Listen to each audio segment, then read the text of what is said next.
একঘেয়েমি রুটি পরোটা খেয়ে বোর হয়ে গেলে আজকের এই রেসিপিটা একবার ট্রাই করে দেখতে পারেন। এত অসম্ভব টেস্ট হয় যে একবার বানিয়ে না খেলে বুঝতেই পারবেন না। এই রেসিপিটা খেতে যেমন টেস্ট হয় তেমন হেলদিও হয়। আপনারা এই নাস্তাগুলো সকালের জলখাবারে বা ডিনারেও বানিয়ে নিতে পারেন। আমি এই রেসিপিটা ডিনারের জন্য বানাচ্ছি। বাড়িতে থাকা সমস্ত কিছু উপকরণ দিয়েই খুব সহজেই আমি এই রেসিপিটা তৈরি করেছি।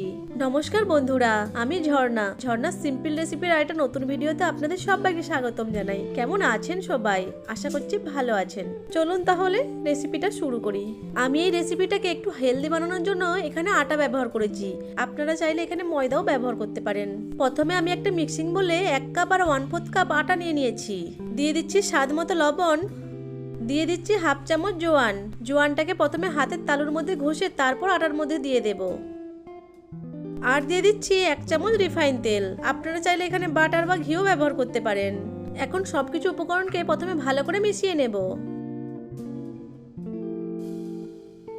সব শুকনো উপকরণগুলোকে ভালো করে ঘষে ঘষে মিশিয়ে নিয়েছি। এখন অল্প অল্প করে জল দিয়ে মিশিয়ে একটা সেমি সফট ডো তৈরি করে নেব। ডোটা খুব বেশি নরম বা খুব বেশি শক্ত হবে না।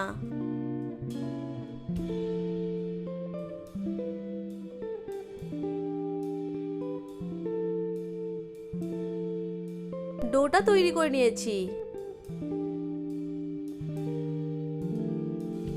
এখন ডোটাকে ঢাকা দিয়ে 10 মিনিট মতো রেস্টে রেখে দেব। এইদিকে আমি একটা প্লেটে কিছু পেঁয়াজকে সরু সরু লম্বা লম্বা করে কেটে নিয়েছি। এখন পেঁয়াজের পাপড়িগুলোকে খুলে নিচ্ছি। এই রেসিপিটা তৈরি করার জন্য একটু বেশি পেঁয়াজের প্রয়োজন হয়।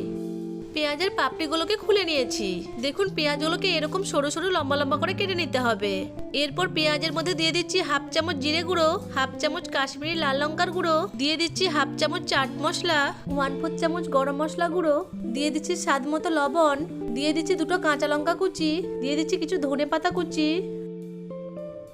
1/2 ইঞ্চি আদাকে গ্রেড করে দিয়ে দিচ্ছি। আপনারা চাইলে এখানে আদার পেস্টও ব্যবহার করতে পারেন। সবশেষে দিয়ে দিচ্ছি সুজি। আমি এখানে 2 টেবিল চামচ মতো সুজি নিয়েছি। এখন পেঁয়াজের মধ্যে কিছুটা সুজি দিয়ে মিশিয়ে নিচ্ছি। পেঁয়াজে লবণ দেওয়ার ফলে যে জলটা বের হবে, সুজিটা দেওয়ার ফলে সুজিটা সেই জলটাকে টেনে নেবে। এছাড়া সুজি দেওয়ার ফলে এই নাস্তাগুলো খেতেও খুবই টেস্টি লাগবে। এখন বাকি সুজিটা দিয়েও মেখে নিচ্ছি। পেঁয়াজের মিশ্রণটা আমার রেডি হয়ে গেছে। এখন এটাকে এক সাইডে রেখে দেব। এইদিকে 10 মিনিট হয়ে গেছে। এখন ঢাকনাটা খুলে নিয়ে ডোটাকে আরেকবার ভালো করে মথে নিচ্ছি।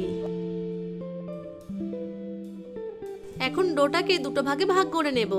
প্রত্যেকটি ভাগে একটু বড় করেই তৈরি করব, কারণ এই এক একটি ভাগ থেকে 2টো করে নাস্তা তৈরি হবে। লেচিগুলোকে প্রথমে একটু গোল করে নিচ্ছি যাতে বেলতে সুবিধা হয়। দেখুন লেচিগুলোকে আমি একটু বড় করেই তৈরি করেছি। এরপর একটি লেচি নিয়ে উপর থেকে কিছুটা আটা ছড়িয়ে দেব। এরপর এটিকে বেলে একটা বড় রুটির মতো তৈরি করে নেব।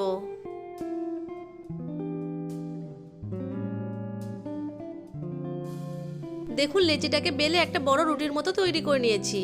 রুটির থিকনেসটা খুব বেশি মোটা বা খুব বেশি পাতলা করিনি। এখন এই রুটির উপর পেঁয়াজের মিশ্রণটা দিয়ে পেঁয়াজের মিশ্রণটাকে রুটির 4 সাইডে ভালো করে ছড়িয়ে দেব।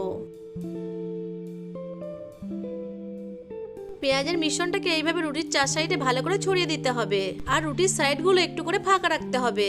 এখন রুটিটার এক সাইড থেকে এইভাবে রোল করে নেব। একটু করে রোল করব আর হাত দিয়ে একটু করে প্রেস করে নেব।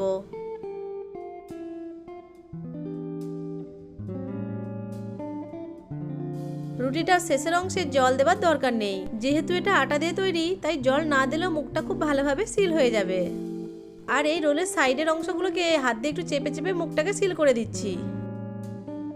এরপর একটা ছুরি দিয়ে এই রোলটার মাঝখান থেকে এইভাবে কেটে নেব।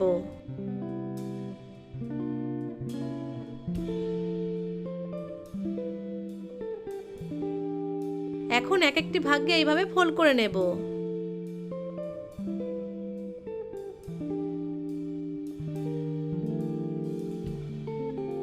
শেষের অংশটাকে একটু চাপ দিয়ে দিলেই মুখটা ভালোভাবে সিল হয়ে যাবে।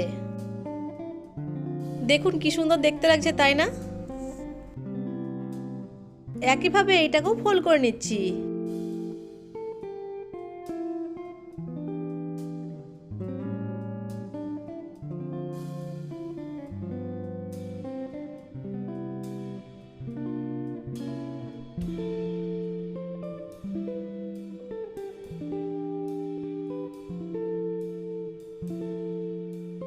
এরপর এগুলোর উপর থেকে কিছুটা করে আটা ছড়িয়ে দেব। এখন প্রথমে একটা ভাগ নিয়ে হাত দিয়ে প্রথমে একটু প্রেস করে তারপর বেলনা দিয়ে হালকা করে বেলে নিতে হবে। বেশি চাপ দিয়ে কিন্তু বেলতে যাবেন না, তাহলে পেঁয়াজগুলো সাইডে বেরিয়ে যেতে পারে। হালকা হাতে এগুলোকে বেলে নিতে হবে।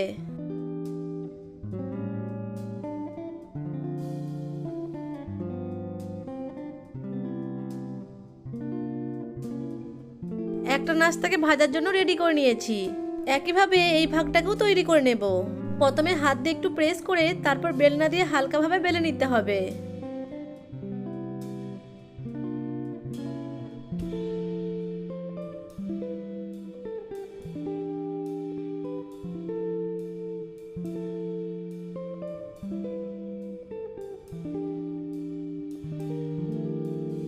আরেকটা নাস্তাকে বেলে নিয়েছি। বাকি একটা যে লেচি আছে সেটাকেও একইভাবে তৈরি করে নেব। অন্যদিকে গ্যাসের ফ্লেম অন করে একটা প্যান বসিয়ে প্যানটাকে গরম করে নিয়েছি। এখন একটা নাস্তা প্যানের মধ্যে দিয়ে প্রথমে দুই পাশ হালকা করে সেঁকে নেব। এরপর দুই পাশেই 1 চামচ করে তেল দিয়ে উল্টে পাল্টে ভালো করে ভেজে নেব। প্রথমে এক সাইডে 1 চামচ তেল দিয়ে ভালো করে মিশিয়ে নিচ্ছি। তারপর উল্টিয়ে নিয়ে অপর পাশেও 1 চামচ তেল দিয়ে ভালো করে মিশিয়ে নিচ্ছি। আমি এখানে নাস্তাগুলোকে ভাজার জন্য রিফাইন তেল ব্যবহার করেছি। আপনারা চাইলে ভাজার জন্য এখানে ঘি বা বাটারও ব্যবহার করতে পারেন। এরপরই নাস্তাগুলোকে উল্টে পাল্টে দুই পাশ ভালো করে ভেজে নিতে হবে। নাস্তাগুলো দুই পাশ ভালো করে ভেজে নিয়েছি। এখন প্যান থেকে উঠিয়ে নিচ্ছি।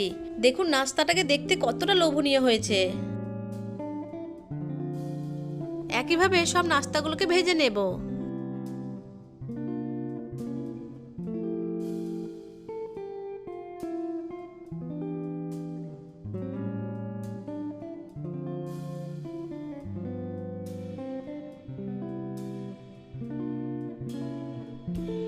সব নাস্তাগুলো তৈরি করে নিয়ে একটা প্লেটে সার্ভ করে দিয়েছি।